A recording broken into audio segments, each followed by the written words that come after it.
तो कहते 1.5 पुत्र हैं। कितने? 1.5 पुत्र होते हैं। तो किसी ने उनसे कहा, बोले कुंभनदास जी 1.5 कैसे? बोले एक तो पूरा भक्त है और एक आधा भक्त है, इसलिए 1.5। बोले आधा भक्त वाले का क्या मतलब? आधा जो उसका कैसे पता आपको आधा है? बोले वो मंदिर नहीं जाता, कथा नहीं सुनता, कीर्तन नहीं करता, तो केवल गौ सेवा करता है, इसलिए आधा भक्त है, पूरा नहीं है, इसलिए मेरे 1.5 पुत्र हैं। हम लोग कह सकते हैं ऐसा? नहीं कह सकते। कुंभनदास जी इस बात को चरितार्थ करते थे। तजोरे मन हरि विमुखन को संग, डाके संग कुमति उपजत है पड़त भजन। अपने स्वयं के पुत्र को कोई अस्वीकार कर दे, कैसे हो सकता है? कई बार इन भक्तों के चरित्र सुनकर के आपका दिमाग घूम सकता है। पढ़े लिखे लोगों को ये बात बहुत अजीब लग सकती है, यार ये कितने मतलब ये ठाकुर जी के लिए किसी को भी छोड़ देते हैं। हाँ, छोड़ देते हैं। जैसे व्यसनी व्यक्ति व्यसन के लिए यह विचार नहीं करता कि रात को 4 बजे पी के जाऊंगा तो मेरी मां क्या सोचेगी। व्यसनी व्यक्ति अपने माता पिता बहन का कभी चिंतन नहीं करता, कभी समाज क्या सोचेगा कि मैं क्या करता हूं। जब उसको वहां वो सब करने में शर्म नहीं आती, तो वैष्णव को भी हरि विमुखों को त्यागने में शर्म नहीं है, लज्जा नहीं है। जो हरि विमुख है, चाहे वो कितना भी अपना क्यों ना हो। श्रीमद् भागवत में तो श्लोक लिखा है, गुरुर न सस्यात् स्वजनो न सस्यात् दैवम न तस्यात् जननी न सस्यात्। वाह आस भगत मेरे मुकुटमणि। ठाकुर जी कह रहे हैं, भक्त मेरे अनुब्रजाम में हम नित्यम पूये ये तन्य रेणु भी। मैं ऐसे चलता हूं भक्त के पीछे जैसे गैया के पीछे बछड़ा चलता है, उसकी रज में लौटता हुआ, ऐसे चलता हूं। तो ठाकुर जी का अवतार का श्रेय किसको जाता है? भक्तों को। भक्तों के लिए ठाकुर जी आते हैं। किम श्रेय? पहला। दूसरा, शास्त्र सारः क। इतने सारे शास्त्र हैं हमारे, इन शास्त्रों का सार क्या है? बहुत ध्यानपूर्वक सुनिएगा इन 6 प्रश्नों के उत्तर। समस्त शास्त्रों का सार क्या है? अष्टादश पुराणेषु व्यासस्य वचनद्वयम् परोपकार पुण्याय पापाय परपीड़। दूसरे की सहायता करना यही पुण्य है, और अपने लिए जो अच्छा नहीं लगता वो किसी के साथ ना करना, किसी के साथ करना ये पाप है। बस इन 2 से बचे रहो। जो खुद के लिए प्रिय नहीं वो किसी के साथ नहीं करो, और असहाय व्यक्ति की सहायता करो, राधे राधे जपते रहो। बस यही जीवन, सबका सार यही है।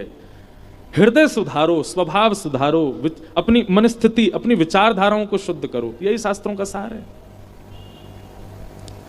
शास्त्र सारः क। दूसरा प्रश्न।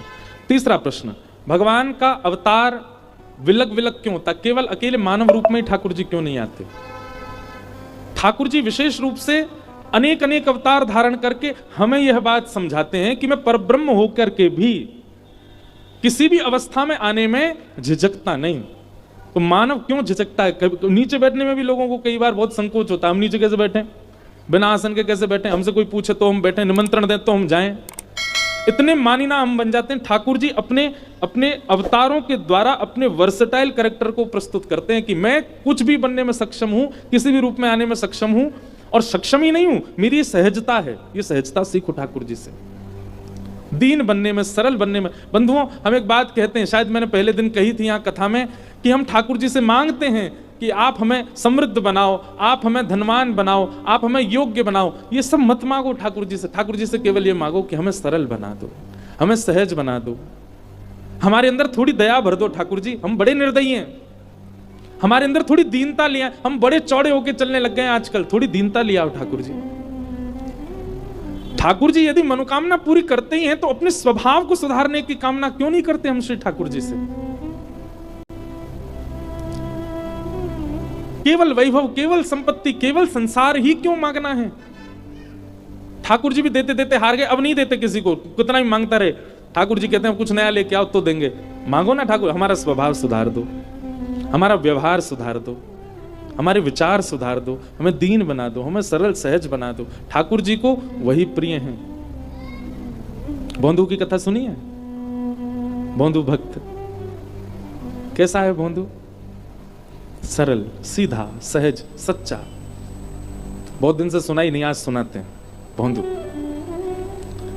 भोंदू नित्य एक संत के यहां रहता था और उन संत की गौ सेवा करता था। गौ सेवा के बाद नित्य संत का प्रवचन श्रवण करता था। एक दिन महाराज जी प्रवचन में कह रहे थे, बरहा पीडम नटवर वपुः कर्णयो कर्णकारम विभ्रद वासः कनक कपिसम वैजयंतीम चमालाम रंध्रान वेणु अधर सुधया पूरयन गोप वृंदई वृंदारण्यम स्वपदरमणम प्रावशद गीत कीर्ति। बंधुओं, ये श्रीमद् भागवत जी का बहुत सुंदर श्लोक है। इस श्लोक का चिंतन करके ठाकुर जी का प्रत्यक्ष दर्शन हो सकता है आपको। कोई व्यक्ति नित्य इस श्लोक को गाए, और केवल गाए नहीं, जो जो शब्दावली है उनका चिंतन करे, बहुत सुंदर है। एक क्षण के लिए नेत्र बंद करो और सब लोग चिंतन करो। हमारे नाना जी जैसा चिंतन कराते तो वैसा हम कराएं। वरहा पीड़म नटवर वपु। ठाकुर जी कैसे हैं? आपीड़ यानी कि मुकुट, मोर का टेढ़ा सा मुकुट ठाकुर जी ने अपने सिर के ऊपर धारण किया है। अच्छा, ठाकुर जी टेढ़ा मुकुट क्यों पहनते हैं? जहां जहां चरण परत प्यारी जू के, तहां तहां मन मेरो करत है छाऊरी। हमारे रसिक कह रहे हैं वृंदावन के, ठाकुर जी टेढ़ो मुकुट या हमारे पहने, जब श्री जी के संग निकुंज में जामे ना, तो श्री ठाकुर जी अपने मुकुट को टेढ़ो करके श्री जी के चरणन के ऊपर छांव बना लें कि कहीं सूर्य को सीधो प्रकाश श्री जी के चरणन में नहीं चलो जाए। हमारी लाडली जी के चरण अति कोमल हैं। अरे कभी कभी चिंतन करे करो, श्री ठाकुर जी बांके क्यों हैं? वो टेढ़े मेढ़े काय क्यों हैं? वो टेढ़े मेढ़े हमारे हैं क्योंकि मुकुट पहन करके, और फिर सूर्य को प्रकाश कहां से आ रहे हो श्री जी के ऊपर, वाह के लिए ठाकुर जी अपने अंग की भंगिमा बनावे, और वाह के कारण ठाकुर जी त्रिभंग लली है गए। एक रास के पद में ठाकुर जी कहते भी हैं, तेरे कुटिल कटाक्ष ने मेरो तन कर धियो त्रिभंग, विचारो भोलो भंडारी रास में चल श्यामा प्यारी। तो श्री ठाकुर जी मोर का मुकुट पहनते हैं, वो भी टेढ़ा पहनते हैं, तिरछा सा पहनते हैं। क्यों? श्री जी के संग जब निकुंज में जाएंगे तो ताकि वहां से छतरी कर सके, छांव कर सके। ठाकुर जी का मुकुट आगे की ओर झुका रहता है। वरहा पीणम नटवर वपु। ठाकुर जी का वपु यानी कि अंग कैसा है? बोले नटवर।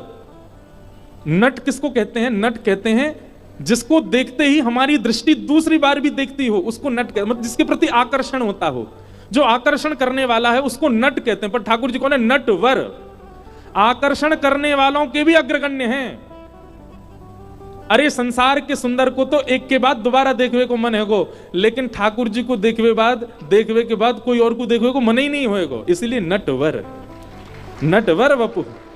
टेढ़ो सो मुकुट पहनो है, और ठाकुर जी हैं कैसे? बोले नटवर वपु। आकर्षणों में भी आकर्षण करने वाला, जिनका वपु यानी कि श्री अंग है।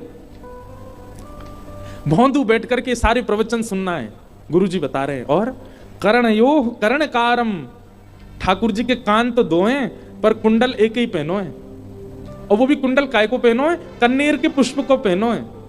बोले वो पुष्प कैसे पहनो है? ठाकुर जी ने अपने एक कान के ऊपर जो खारी जगह वहां पे उलझाए लियो, वहां पे अड़ाए लियो है, और ठाकुर जी वह एक पुष्प को पहन करके चल रहे हैं। तभी मधुमंगल दूसरी तरफ से बोले, लाला जे कुंडल मां बढ़िया ना लग रहा, यहां पहन ले, जावारे कान में पहन ले। सो ठाकुर जी उसी कुंडल को दूसरे कान में पहन लेते हैं।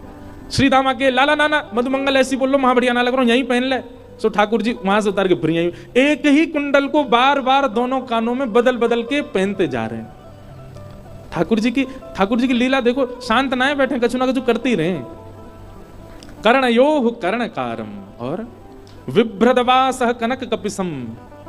ऐसी पीली पीतांबरी पहनी है महाराज कि जा पीली पीतांबरी को देख करके सूर्य भी अपने आप को बादल की ओट में छुपा रहे हो। विभ्रदवासः कनक कपिसम। अब भौंदू ताली नहीं बजा रहा, भौंदू तो सुनना है, इसलिए सुनो। विभ्रदवासः कनक कपिसम वैजयंतीम चमालाम। ठाकुर जी ने वैजयंती माला पहन रखी है। और क्या कर रहे हैं? बोले रंध्रान वेणु अधर सुधया। अपने अधर पर वेणु को धारण करके ठाकुर जी उसको अपने अधरामृत का पान करा रहे हैं, सुंदर वेणु का वाद्य कर रहे हैं। गोप वृंदों के साथ में श्री ठाकुर जी मध्य में खड़े होकर के वेणु बजा रहे हैं। वृंदावन की पावन रेणु में अपने कोमल कोमल श्री चरणों से ठाकुर जी एक एक चरण आगे बढ़ा करके वेणु बजाते भये ब्रज की गोपियों के चित्त का हरण करते जा रहे हैं। ठाकुर जी भांडीर वन से गैया चरा करके लौट रहे हैं। गौ धूली बेला को समय है, गौरज ठाकुर जी के श्री अंग पर कहीं कहीं लगी भई है। ऐसे बाल कृष्ण भौंदू बैठ करके सर्वांगीण अंग का चिंतन कर रहा था। ऐसा मुकुट पहनो होगा ठाकुर जी ने, ऐसे वस्त्र पहने होंगे, ऐसा कुंडल धारण कर रखो है, ऐसी पाग पहन रखी है, ऐसी वंशी बजा रहे हैं, ऐसी वैजंती माला गौरज ठाकुर जी के श्री अंग पे लग रही है। तभी गुरुजी ने कही, भांडीर वन से ठाकुर जी गैया चरा करके वापस वृंदावन आ रहे हैं। भौंदू के नेत्र खुल गए और नेत्र खोल करके उसने मन में विचार किया कि भांडीर वन तो मैं भी जाऊं रोज गैया चरावे, भांडीर वन तो मैं भी जाऊं, लेकिन मुझे तो कभी कन्हैया मिले नहीं, मुझे तो कभी श्याम सुंदर मिले नहीं। मन में विचार करने लगो भौंदू, अरे भौंदू तेने प्रयास ही नहीं कियो कभी खोजवे को, गैया ने लेके जावे और ले जाके उनको चरवे छोड़ दे, खुद पेड़ के नीचे लेट जाए, तेने कभी ढूंढे ही ना। अरे ने कभी आंख घुमातो, ने कहीं दूर तक जाके देखतो। निश्चित ठाकुर जी आज भी, गुरु जी कह रहे हैं इनकी बात में असत्यता नहीं हो सकती, निश्चित ठाकुर जी आज भी आते होंगे। वक्ता की, वैष्णव की बात सुनकर के हमारे चित्त में, अब आप ब्रज में जाते हैं, 84 कोस की परिक्रमा करते हैं लोग, और 84 कोस की परिक्रमा करते समय ब्रजवासी वहां के बताते हैं यहां ठाकुर जी ने जे कियो, यहां ठाकुर जी ने जे कियो। जैसे ही लोग कहते हैं ये ठाकुर जी की फिसलनी शिला, यहां ठाकुर जी फिसलो करते, हमारे मन में पास्ट टेंस आता, ठाकुर जी फिसलते थे नहीं। अगली बार जब ब्रज में जाओ, कोई कहे यहां ठाकुर जी ने ये लीला, तो करते थे नहीं, करते हैं, इस भावना से देखो, आज भी करते हैं। आज भी लाल जी उस भाव का, उस स्थान का त्याग नहीं करते। भौंदू के मन में यही भावना आई, बोले गुरु जी कह रहे हैं भांडीर वन, तो मतलब या को मतलब है अभी भी ठाकुर जी चरावे जामे, मोइये ना दिखे। आज भौंदू ने, अच्छा देखो एक बात बोले, भोरेन को सरताज कौन है हमारे ब्रज में? भोरेन में सरताज है हमारी किशोरी जी, सबसे ज्यादा बोली है। ठाकुर जी तो ज्यादा बोल, ठाकुर जी भोरे ना है, बहुत चतुर हैं, बहुत चंचल हैं, बहुत नटखट हैं।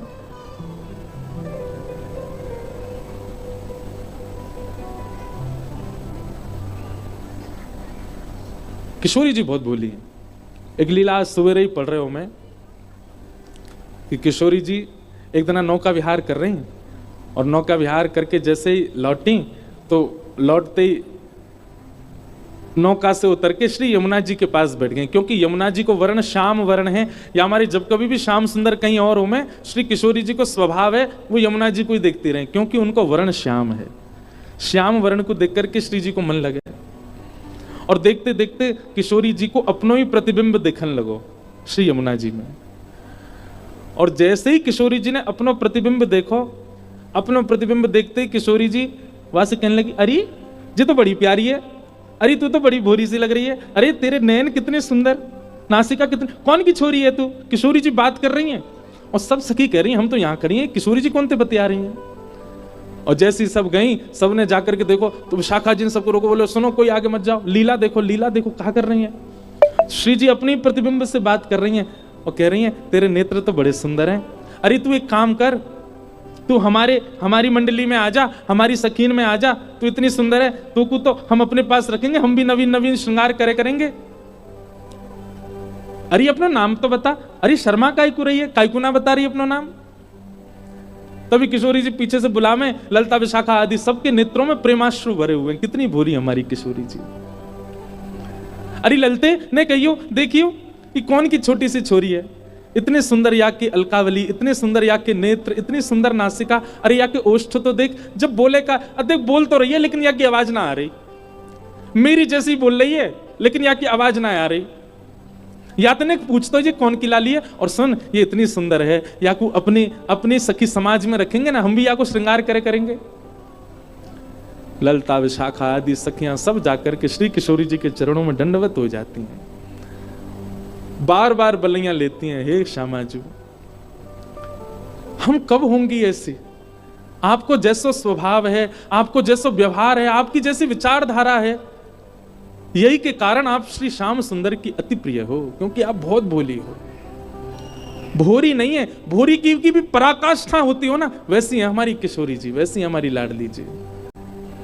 कभी ठाकुर जी कोई मणि पहन करके आ जाएं तो श्री ठाकुर जी की वह मणि में अपने प्रतिबिंब को देख करके ठाकुर जी से नाराज हो जाए किशोरी जी। ठाकुर जी बोले काय बात को नाराज है गई, चरणन में गिरे, पाम पड़े, पाम दबा में, हे श्यामाजू काय को नाराज है गई हो, पूरा दिन ने करके और शाम को जाके किशोरी जी कहें आपने एक मणि पहनी है, वह मणि में मोती सुंदर एक गोपी दिख रही है मुझे। तब लाल जी बोले ये आप तो सुंदर कोई और गोपी लाए जे आप ही हो। हे किशोरी जी इतनी भोरी हो कि अपने प्रतिबिंब को देख के खुद ही मोहित है जाए वहां पे, इतनी सीधी है हमारी श्री किशोरी जी।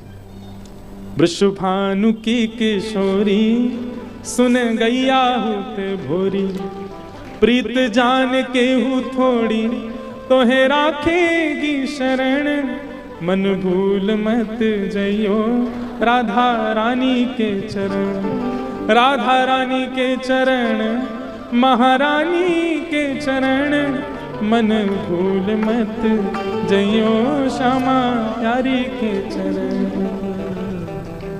एक बात तो सच्ची है भैया, वृंदावन में रहवे वारो, वृंदावन को भजवे वारो, वृंदावन की उपासना करवे वारो, वाके चलवे फिरवे बोलवे में ज्ञान दिख रहे हो तो इसको मतलब या को मतलब माने अभी वृंदावन भजो नहीं। वृंदावन में भजवे रहवे और वृंदावन की उपासना करवे वारे की वाणी में या वाक्य स्वभाव में वैराग्य दिख रहा है, त्याग दिख रहा है, ज्ञान दिख रहा है, बाकी सारे गुण दिख रहे हैं पर भोरोपन नहीं दिख रहा हो, तो या को मतलब ये है कि माने वृंदावन भजो ही नहीं है। और या फिर यूं कह दो कि वो तो वृंदावन को भज रहो पर वृंदावन ने वाको स्वीकार कियो नहीं है। वृंदावन स्वीकार कियो होगो, वृंदावन यदि स्वीकार करेगो तो सहज है जाओगे, सीधे है जाओगे।